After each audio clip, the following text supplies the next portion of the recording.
মাননীয় প্রধানমন্ত্রীকে চারিদিকের থেকে কিছু দুষ্ট চক্র ঘিরে রেখেছে। আপনাকে এই দুষ্ট চক্র ভেদ করতে হবে, অভিজ্ঞ লোকদের পরামর্শ নিতে হবে। আপনার চারিপাশে যারা আছে সরকার পরিচালনায় তারা অভিজ্ঞ নয়, সুতরাং আপনাকে বিপদগামী করছে। রেজাল্ট কি হবে? আমরা যারা 11 দলীয় ঐক্য জোটে আছি আমরা সিদ্ধান্ত নিয়েছি, এখানে আমরা ক্ষান্ত হব না। এটা হলো আমাদের প্রাথমিক স্টেজ। এরপরের স্টেজ হবে বিভিন্ন বিভাগে বিভাগে জনসভা, এরপরে হবে জেলায় জেলায় জনসভা, এরপরে হবে পুরা বাংলাদেশে জুলাই অভ্যুত্থানের মতো একটা অভ্যুত্থান। এটা কি আপনি সামাল দিতে পারবেন? আপনি নিশ্চয়ই মাঝে মাঝে ভিডিও দেখেন, আপনার লোকেরা যখন নয়া পল্টনে কড়া বক্তব্য রাখছিল, পুলিশ আসুক গুলি করুক দেখি কিভাবে করে, আমি প্রথমে বুক দিয়ে দাঁড়ায় থাকবো। ঠস করে যখন একটা গুলির আওয়াজ হলো, সে সকলের আগে দৌড়ে চলে গেল। এটা ভিডিওতে আছে। মাননীয় প্রধানমন্ত্রী, আপনি একটা রেকর্ড সৃষ্টি করেন, সব কিছু আপনি সংস্কারগুলি মেনে নিয়ে ইতিহাসে আপনার নাম লেখান। আপনার বাবাও লেখাইছে, আপনার মাও লেখাইছেন, আপনি এটা ইতিহাসে একটা স্মরণীয় হয়ে থাকেন। এখানে অন্য দেশের এজেন্ডা বাস্তবায়ন করলে হবে না। বাংলাদেশের মানুষ এবং অন্য দেশের মানুষের মধ্যে পার্থক্য আছে। এখানের মানুষ হলো বিদ্রোহী, কারণ ঝড় ঝাপটার মধ্যে তারা, তুফানের মধ্যে তাদেরকে বেঁচে থাকতে হয়। মাননীয় প্রধানমন্ত্রীকে বুঝতে হবে তার সামনে অনেকগুলি সমস্যা। একটা হলো বিরোধী দলকে পার্লামেন্টে সামাল দেওয়া, দুইটা হলো সংস্কারগুলি বাস্তবায়ন করা, 3 নম্বর হলো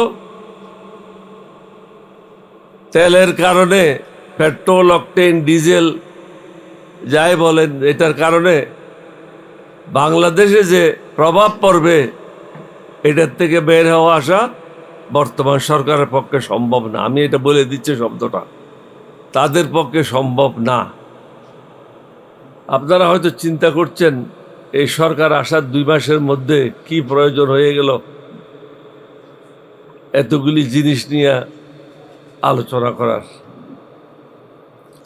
আমরাও চাই নাই এই সরকারের বিরুদ্ধে কোনো কিছু করার, কিন্তু এই সরকারে বাধ্য করছে আমাদেরকে তাদের বিরুদ্ধে অবস্থান নেওয়ার জন্য। সংস্কারটা আপনারা যদি এখানে শুনেছেন, জামায়াতের সেক্রেটারি জেনারেল খুব বিস্তারিতভাবে ব্যাখ্যা করেছে।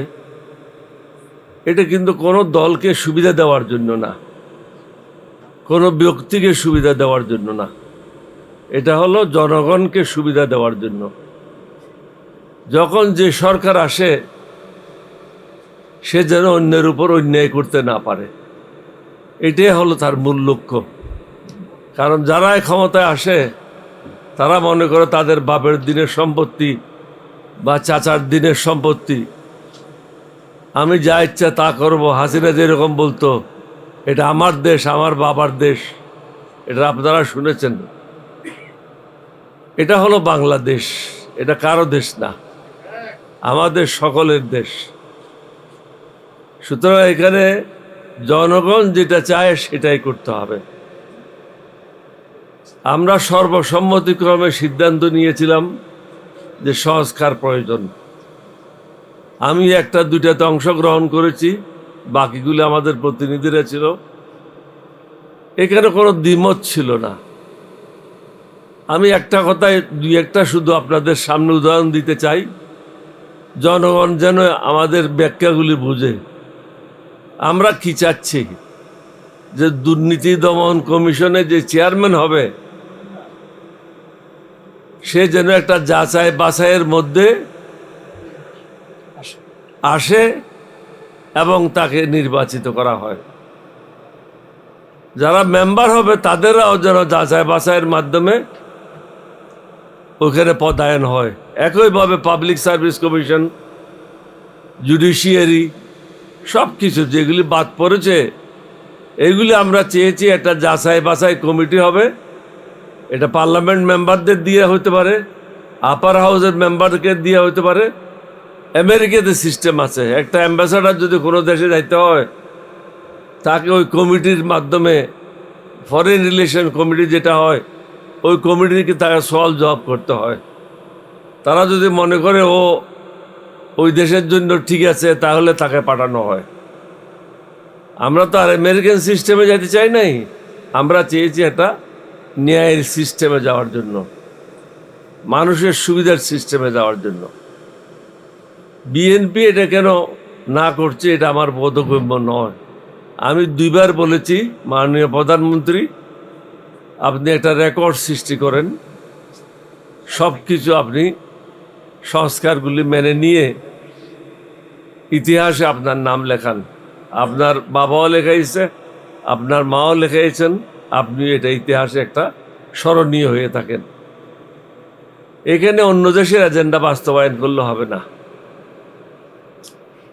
বাংলাদেশের মানুষ এবং অন্য দেশের মানুষের মধ্যে পার্থক্য আছে। এখানের মানুষ হলো বিদ্রোহী, কারণ ঝড় ঝাপটার মধ্যে, তারা তুফানের মধ্যে তাদেরকে বেঁচে থাকতে হয়।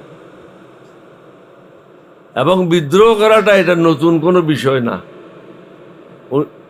1757 সালেও যে বিদ্রোহ করেছিল সেও বাঙালি ছিল। 1971 সালেও আমরা পাকিস্তানের বিরুদ্ধে বিদ্রোহ করেছি। এরশাদের বিরুদ্ধে আমরা আন্দোলন করে এরশাদকে পতন করেছিলাম। অনুরূপভাবে বিএনপির বিরুদ্ধে ওই দিন জামাত এবং আওয়ামী লীগ মুখ্য ভূমিকা পালন করেছিল। সারা রাত আমরা ঘরে যেতে পারি নাই, পার্লামেন্টে বসা ছিলাম। বসে আমাদেরকে তত্ত্বাবধায়ক সরকার পদ্ধতি পাশ করতে হয়েছিল। আমি এগুলি বলার উদ্দেশ্য হচ্ছে যে ইচ্ছা করে যদি আমি কোনো একটা সমস্যা সৃষ্টি করি, তাহলে এটা আমাকে কেউ সাহায্য করতে পারবে না। মাননীয় প্রধানমন্ত্রীকে বুঝতে হবে তার সামনে অনেকগুলি সমস্যা। একটা হলো বিরোধী দলকে পার্লামেন্টে সামাল দেওয়া, 2টা হলো সংস্কারগুলি বাস্তবায়ন করা, 3 নম্বর হলো তেলের কারণে, পেট্রোল, অকটেন, ডিজেল যাই বলেন, এটার কারণে বাংলাদেশে যে প্রভাব পড়বে, এটার থেকে বের হওয়া আসা বর্তমান সরকারের পক্ষে সম্ভব না। আমি এটা বলে দিচ্ছি, শব্দটা তাদের পক্ষে সম্ভব না। তারপরে হলো আইন শৃঙ্খলার পরিস্থিতি বাইরে ভালো না।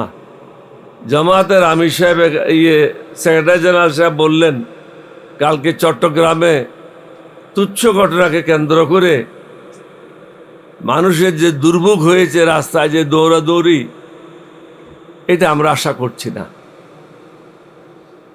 এইভাবে বিভিন্ন জায়গায় অনেক হত্যাকাণ্ড ঘটছে, আইনশৃঙ্খলার চরম অবনতি হচ্ছে।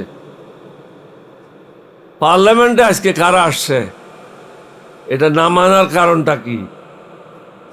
3 ভাগের 1 ভাগ হলো ব্যবসায়ী, আর 1 ভাগ হলো অশিক্ষিত। সশিক্ষিত মানে কি? অশিক্ষিত। এটা অশিক্ষিত না লেখে ভদ্র ভাষায় লেখে কি সশিক্ষিত। ও পার্লামেন্ট কি বুঝবে? একটা বক্তব্য রেখে দিলাম মাইকের সামনে, হ্যাডাম দেখাই দিলাম, বউ দেখলো যে আমার জামাই তো হ্যাডাম দেখাইছে, পার্লামেন্টে একটা বক্তব্য রেখে আসছে। তার কিছু এলাকাতে লোক থাকে, তারাও বলে যে আমার স্যার তো হ্যাডাম দেখাইছে, এটা ভালো বক্তব্য রাখছে। সে যে পার্লামেন্ট শব্দ বানানো করতে পারে না, এটা তো বহু বুঝে না। সংস্কার কি জিনিস, এটা তো তার বউ বা তার সমর্থকেরা বুঝে না। সুতরাং মাননীয় প্রধানমন্ত্রীকে চারিদিকের থেকে কিছু দুষ্ট চক্র ঘিরে রেখেছে। আপনাকে এই দুষ্ট চক্র ভেদ করতে হবে, অভিজ্ঞ লোকদের পরামর্শ নিতে হবে। পরামর্শ নিতে কোনো আপত্তি নেই। আমি এখানে একটা উদাহরণ দিতে চাই। প্রেসিডেন্ট জিয়া যখন রাষ্ট্রপতির দায়িত্ব নিল, সর্বপ্রথম আমি একজন লোককে অ্যাপয়েন্টমেন্ট দিলাম, ইস্পাহানি সাহেব। ইস্পাহানি সাহেব যখন রুমে ঢুকলো, উনি আমাকে টেলিফোন করলেন, বলে না সরি, ইস্পাহানি সাহেবকে যখন অ্যাপয়েন্টমেন্ট দিলাম, উনি যখন অ্যাপয়েন্টমেন্ট এটা কার্ডটাকে ওটাতে দেখার পরে উনি আমাকে ডাকলেন, ইস্পাহানি সাহেবের সাথে আমার কি করণীয়, ওনাকে কিসের জন্য তুমি অ্যাপয়েন্টমেন্ট দিয়েছ? আমি যেটা হয়তো আপনাকে আমি আগে বলা উচিত ছিল, আপনি কি ব্যবসা বুঝেন? আপনি তো আর্মির থেকে আসছেন, ব্যবসা তো আপনি বুঝেন না, আমি বুঝি না। সুতরাং ইস্পাহানি সাহেব একজন ব্যবসায়ী যার বিরুদ্ধে কোনো অভিযোগ নেই, কোনো ধরনের অভিযোগ নেই। তার জীবনের সমস্ত রুজি রোজগার যা কিছু পুঁজি আছে সব কিছু তৎকালীন বাংলাদেশে, সরি পূর্ব পাকিস্তানে করেছে, বর্তমান বাংলাদেশেই করেছে, অন্য জায়গায় সে কোনো পুঁজি করে নাই। তার বাড়ি হলো ইরানেই। সুতরাং তার কাছ থেকে সঠিক তথ্যগুলি পাবেন, কিভাবে ব্যবসা করতে হয়, কিভাবে ব্যবসায়ীরা ফাঁকি দেয়, ট্যাক্স কিভাবে ফাঁকি দেয়, সরকারের কি করণীয়, ব্যবসায়ীদেরকে আরও উৎসাহিত করার জন্য কি করণীয়। আপনি শুধু শুনতে থাকবেন, মাঝে মাঝে প্রশ্ন করবেন। উনি আমাকে বললেন যে এটা আগে বলো নাই কেন? আমি যে আগে বলি নাই, আসলে তাড়াহুড়ার মধ্যে ছিলাম, যার কারণে এটা বলতে পারি নাই। তাই মাননীয় প্রধানমন্ত্রীকে অনুরোধ করব, আপনার চারিপাশে যারা আছে সরকার পরিচালনায় তারা অভিজ্ঞ নয়, সুতরাং আপনাকে বিপদগামী করছে। রেজাল্ট কি হবে? আমরা যারা 11 দলীয় ঐক্য জোটে আছি, আমরা সিদ্ধান্ত নিয়েছি এখানে আমরা ক্ষান্ত হব না। এটা হলো আমাদের প্রাথমিক স্টেজ। এরপরের স্টেজ হবে বিভিন্ন বিভাগে বিভাগে জনসভা, এরপরে হবে জেলায় জেলায় জনসভা, এরপরে হবে পুরা বাংলাদেশে জুলাই অভ্যুত্থানের মতো একটা অভ্যুত্থান। এটা কি আপনি সামাল দিতে পারবেন? আপনি নিশ্চয়ই মাঝে মাঝে ভিডিও দেখেন, আপনার লোকেরা যখন নয়াপল্টনে কড়া বক্তব্য রাখছিল, পুলিশ আসুক গুলি করুক দেখি কিভাবে করে, আমি প্রথমে বুক দিয়ে দাঁড়ায় থাকবো। ঠস করে যখন একটা গুলির আওয়াজ হলো, সে সকলের আগে দৌড়ে চলে গেল। এটা ভিডিওতে আছে, আমি ওটা আর বলতে চাচ্ছি না, বাকি জিনিসটা বাকি অর্ধেকটা বলতে চাচ্ছি না, জানি। এ হলো তাদের অবস্থা।